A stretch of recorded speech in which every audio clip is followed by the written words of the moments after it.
Bonjour à toutes et à tous et bienvenue sur cette nouvelle vidéo. Si vous vous demandez comment a été construit l'ISS, eh bien restez car aujourd'hui je vous présente la deuxième partie de ma série de vidéos sur la construction de l'ISS, reproduite sur KSP en mode documentaire.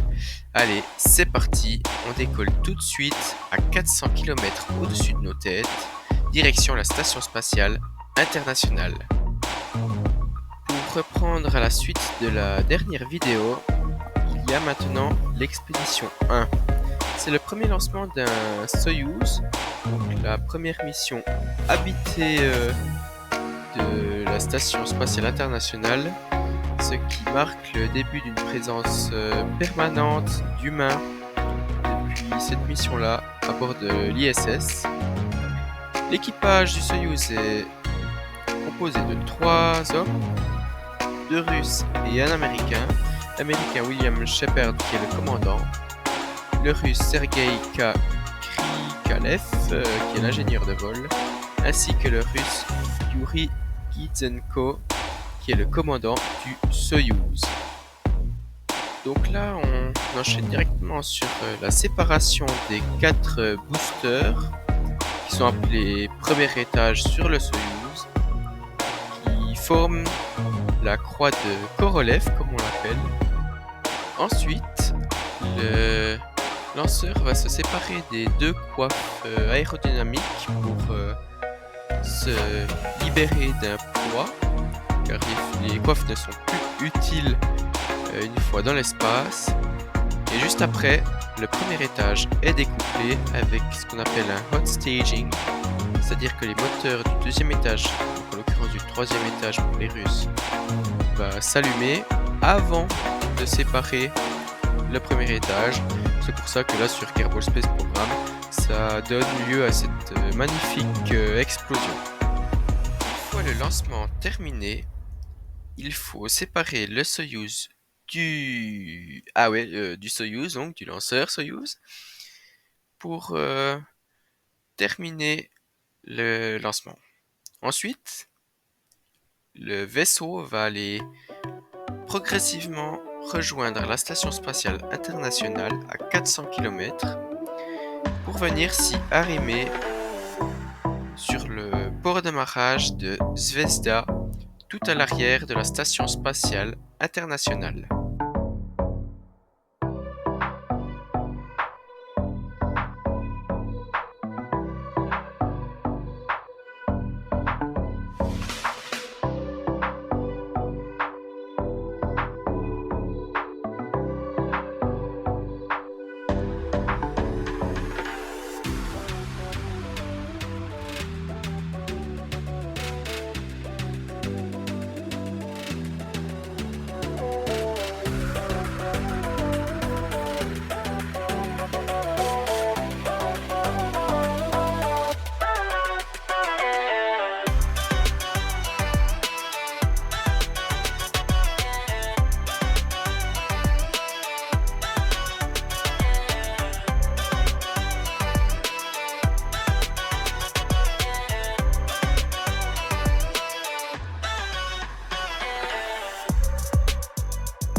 Après le succès de la mission Soyouz 1, la première poutre de la Station Spatiale Internationale, donc la première partie, la poutre Z1 est lancée en octobre 2000 par le vol STS-92 et est utilisée comme point de montage pour la poutre P6 accessoirement qui est une poutre avec un panneau solaire, mais qui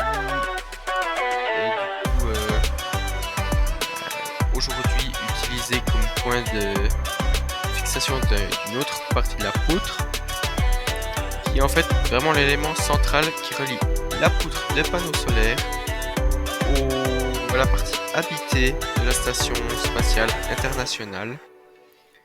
Et donc cette mission sera opérée par une navette spatiale la navette spatiale Discovery.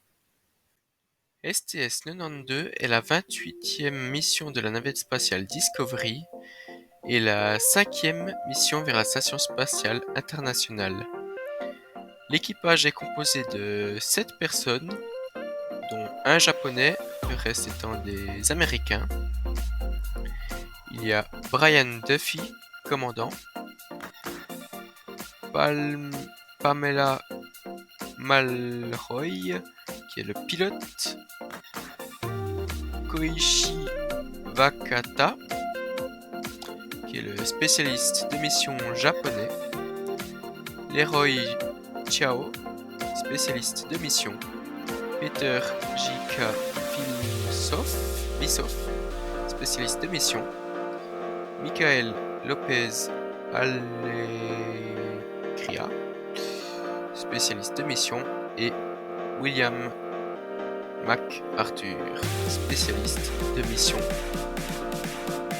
Nous avons un commandant, un pilote et le reste c'est tous des spécialistes de mission. La masse au décollage de la navette était de 115 tonnes et à vide la navette pèse 92, presque 93 tonnes. Il y avait un chargement de 9 tonnes 5, qui est assez bonne capacité de charge. Après la mise en orbite, l'orbiteur va aller rejoindre l'ISS pour s'y arrimer et va rester 6 jours, 21 heures, 23 minutes et 29 secondes pour être précis, amarré à l'ISS et va ensuite retourner sur Terre pour être maintenu, pour avoir des réparations et pour pouvoir repartir sur une mission future.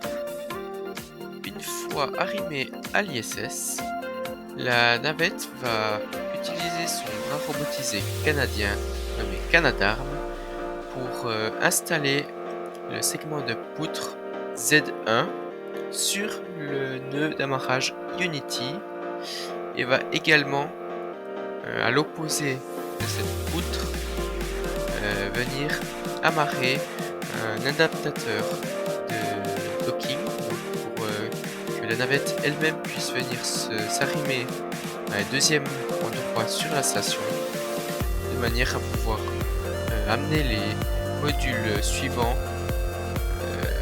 sans problème sur la station. La rentrée atmosphérique d'un vaisseau est toujours une étape très délicate, surtout quand il s'agit de la navette spatiale, car comme on a pu le constater avec l'accident dramatique de Columbia, eh bien c'est une partie de la mission très risquée, peut-être même plus risquée que le décollage, dû à l'échauffement thermique extrême de tous les composants de la navette à cause des frottements atmosphériques, car avec la vitesse, l'air va venir se fracasser contre la navette spatiale et va du coup, grâce à cette friction,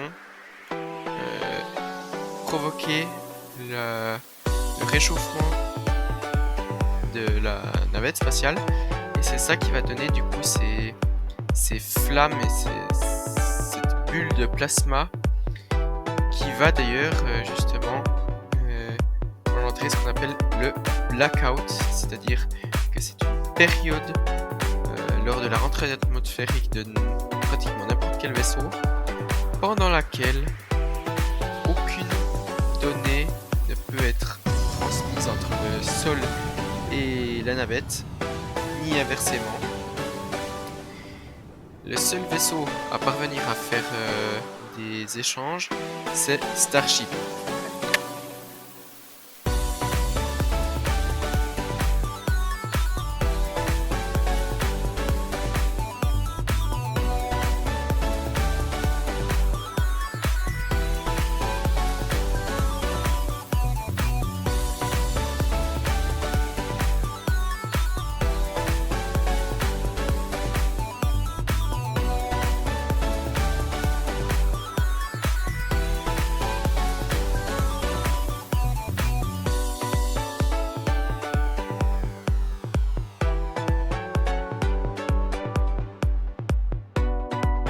Si tu aimes ce genre de contenu, n'oublie pas de liker, de t'abonner et d'activer la cloche de notification.